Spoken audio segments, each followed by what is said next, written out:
Sa nakalipas na mga taon at magpahanggang ngayon, maraming mga balita tungkol sa tubig na nagiging kulay dugo, katulad na lamang ng pagpula ng tubig sa Argentina ngayon. Ito na ba ang katuparan ng mga propesiya sa Biblia? Sa totoo lamang, ang mga bagong balita tungkol sa tubig na nagiging madugong pula ay hindi tumutugma sa mga hula ng pahayag sa katapusan ng panahon, kaya't hindi pa ito ang fulfillment na sinasabi sa propesiya. Mangyayari ito sa second half ng tribulation, kung saan ibubuhos ang 7 mangkok ng puot ng Diyos.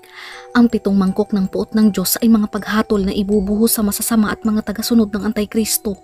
Ang mga mangkok na ito ay ibubuhos pagkatapos ng 7 trompeta.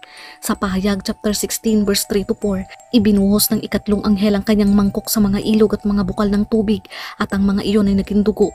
Ibinuhos ng ikalawang anghel ang kanyang mangkok sa dagat, at ito ay naging parang dugo ng isang bangkay, at ang bawat may buhay na bagay ay namatay na nasa dagat. Sa sinasabi ng propesiyang ito, makikita natin na talagang magiging tunay na mga dugo ang mga ilog, dagat at alinmang bahagi ng mga tubig sa panahon ng kapigatian. Hindi katulad sa mga balita ngayon na nagiging kulay dugo lamang ang mga tubig at hindi tunay na mga dugo, kaya't hindi pa ito ang katuparan ng mga propesiya na sinasabi ng Biblia. Ang katotohanan sa huling mga araw ay magiging mas masahol pa kaysa sa anumang nangyayari ngayon.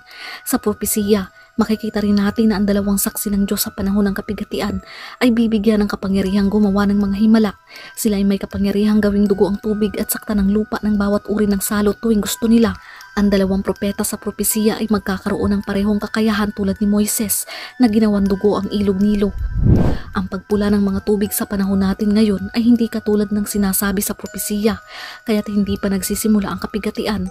Ngayon, may 3 posibleng dahilan kung bakit nagiging pula ang mga tubig. Una, ito ay dahil sa natural na sanhi.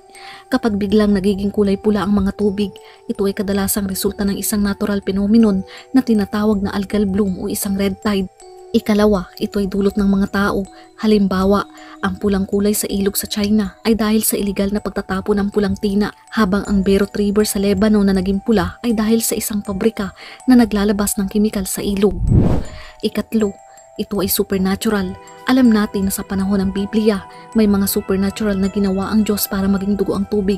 Makikita natin sa 10 salot ng Ehipto na ipinadala ng Diyos, kaya't hindi nakakapagtaka na maaaring patuloy pa rin gumagawa ng mga himala at babala ang Diyos hanggang sa panahon natin ngayon. Sa kabila ng lahat ng ito, supernatural man o hindi, ang mga sakuna sa mundo at ang mga pagbabagong nagaganap sa ating kapaligiran ay maaaring paraan ng Diyos upang gisingin tayo.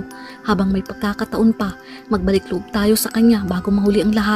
Walang nakakaalam kung kailan babalik ang Panginoong Hesukristo, ngunit ang sigurado, siya ay magbabalik sa oras na hindi natin inaasahan. Sa Mateo chapter 24 verse 36, tungkol sa oras o araw ng aking pagbabalik, walang nakakaalam nito, kahit ang mga anghel sa langit o ako mismo na anak ng Diyos.